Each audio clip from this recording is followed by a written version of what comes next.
Today's video is in response to this question here, where somebody asked me to talk a little bit about my growth on Instagram. Now, I try to shy away from talking about growth on social media platforms because to a large extent there is only so much you can control. There is an element of luck in there that a lot of people don't talk about. And I know how annoying it can be when somebody keeps shoving Instagram growth tips, Instagram growth tricks in your face because you try a lot of these tips and tricks and nothing works, right? I was in that phase for a very long time. So this video, I hope you can pick one or two things from it, but I am not telling you this as a guarantee that, oh, if you're going to do this, it's going to work for you, right? I'm not telling you that. I'm just sharing what I did. And thank God it worked. And hopefully you pick one or two things from the story. So everything changed about 6 or 7 months ago when I decided that I was tired of being a skincare or predominantly skincare content creator. I didn't want to be known for just skincare content anymore. So I decided that I was going to pivot away from skincare or beauty content in general and do something new. So for a couple of years now, I've been sprinkling content about influencer marketing and influencer marketing industry here and there, but I had never taken the plunge to make that my entire brand, my entire quote unquote personality and things like that. I mean, I think there are other things about my personality aside from influencer marketing, but anyway, I digress. So I decided that I was going to start talking much more about influencer marketing. I wanted that to be a huge part of my personal brand, right?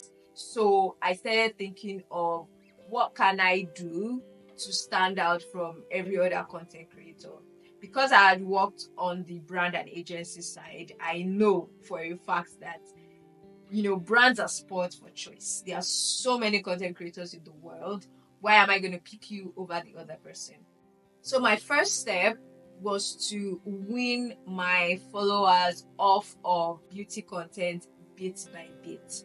And the way I did that was in the delivery of the content. So instead of just posting a video of me washing my face or doing just a product review, I leveled up the editing of the video, and I also started speaking more to camera and bringing my personality into what I was creating.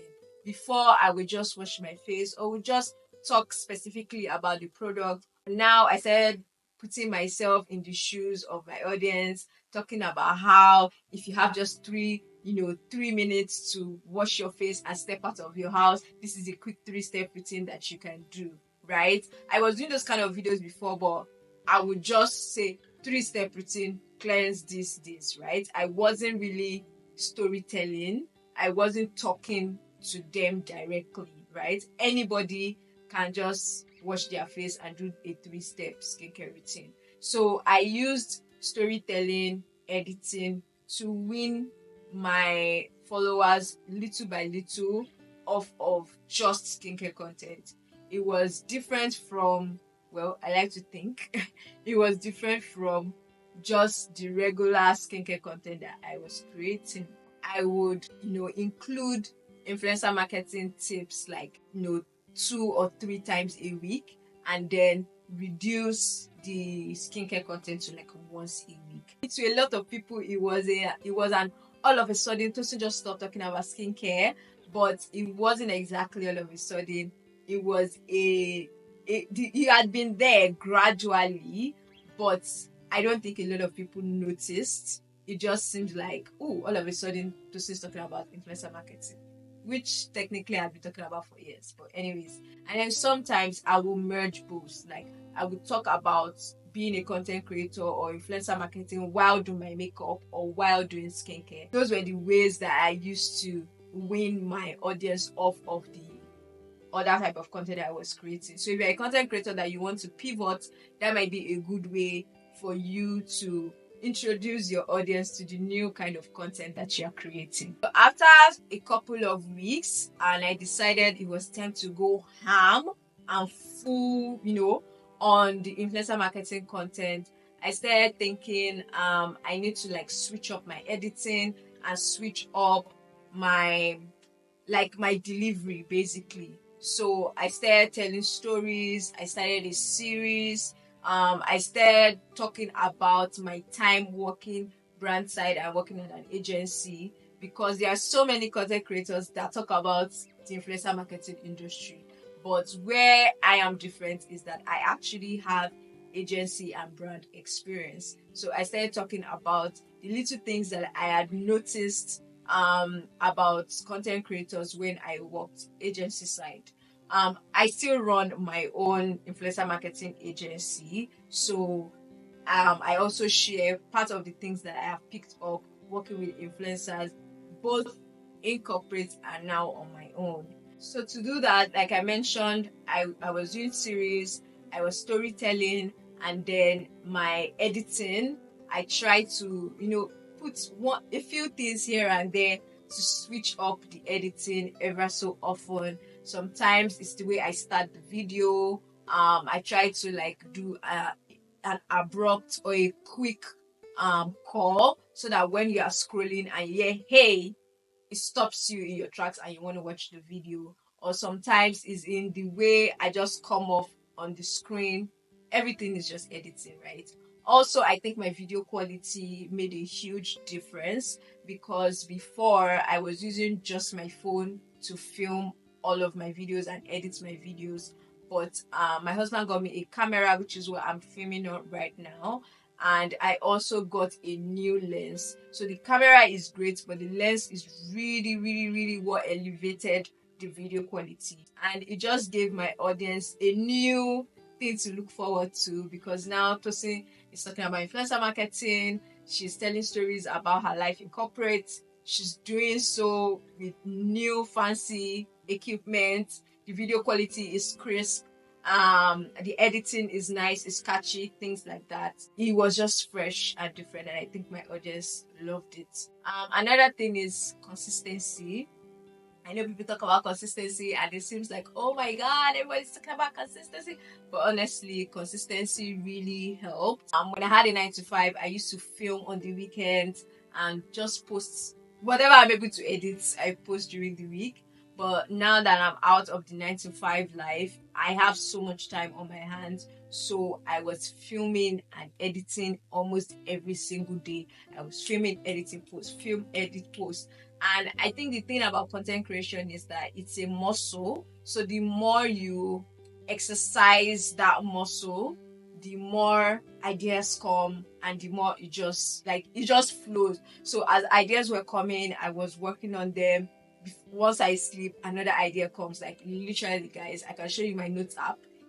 Ideas are everywhere. I wake up at 3 a.m. An idea pops up. I cannot sleep until I write it down, and I just think and I just action on that idea. And sometimes I post the video and then I scroll and then I see somebody from like the US or the UK posting that kind of video, and I'm like, I actually did not see this video before I posted mine. So it's just funny. A lot of people ask me, where do you get ideas? Sometimes I get ideas by just scrolling my TikTok or watching YouTube. But a lot of times it just comes. I want to say it's God or the Holy Spirit, I guess. I would say. But another place I get a lot of inspiration is from watching content creators that are in a different niche. For example, I watched before I started doing, this kind of business influencer tech content. I used to watch a lot of business content creation tech content creators on YouTube. I also watch a lot of home decor, a lot of home decor videos. I watch a lot of like filmmakers. So there are people that make vlogs but filmmaking style. I watch a lot of that, like a whole lot. And so watching content from content creators that are in a different niche than I am, hey, Yoruba, Oduduwa, you try, than I am, gives me a fresh perspective about creating content, and I can pick a little, few things from their content that I can incorporate into mine that makes it look like, oh my god, this is fresh, this is different. Very last thing that I did that I would say also played a huge factor is collaborations, right? So I was collaborating with a lot of people. Like, I will collaborate with a tech content creator. I will collaborate with a family or motherhood content creator. I will collaborate with a skincare content creator. I was collaborating with people even in different niches, but the sweet spot is finding something that links both stories, both content creators, personal brand, or stories together. So I'll give you an example. I did one over the holidays with Folashade Daini, like holiday gifts to get for your content creator friends. So the sweet spot is that we are both content creators, and Folashade does share a couple of times about content creation tips and things like that. I also did another collaboration with Phoenix Black. Phoenix Black is a counselor and she's a writer based here in Canada as well. Our sweet spot is that we serve creative entrepreneurs. So she's a writer and she actually just launched a book. I think, is it When Love Visits? I think that's the name. She just launched an amazing romance novel. And the sweet spot in our stories is that we both serve creative entrepreneurs. She's a writer, she's serving other writers, other creatives, other content creators who want to, leverage social media for their business. And I also create content for content creators, because content creators are creative entrepreneurs. This is a business. So that was the sweet spot for the both of us. So the key is to find a sweet spot between you and the content creator that you want to collaborate with. The story has to make sense, right? So yeah, those were the major improvements that I did to my content that I would say were in my control. Now, when it comes to engagement, I ask a lot of questions in my videos, like maybe at the end of the video or in the beginning. Like I would say, oh, did you know that this? Or at the end of the video, I would say, oh, let me know what you think about this in the comments. People leave comments. I make sure to reply the comments. At least when I post, I try to reply the comments that come in the first 30 minutes to an hour, and then I leave it for a bit, because I'll start thinking about the next video. I either reply the rest of the comments in the evening when I'm winding down, or the next morning before I post a new video, or just as I post a new video, I go reply and like the comments on the last video, so that people know that Tosin is online. I tried to keep my messaging intact. Like, I tried to keep my messaging on every platform, so every platform knew that Tosin was now the go-to person for content creation or influencer marketing business tips, right? So I started posting some of those videos on TikTok as well. I switched up my YouTube channel. All of my old videos are no longer on this channel. Everything is gone. So I switched up everything, and I was consistent with my messages. So consistency is not only in the frequency of your posts, is also in the consistency, in the quality of what people expect to get, and also in the consistency of your messaging. So I hope that helps. This video is all over the place because I didn't really script this video. I'm just talking from my heart. And that's it. And I guess the algorithm gods decided to shine their light on me, and my Instagram started to grow. I have more growth there now than TikTok, which was my higher growing platform for some time. So that's really it. I hope this helps. Let me know if you learned anything from this video, or which of the things I said in this video stuck out to you.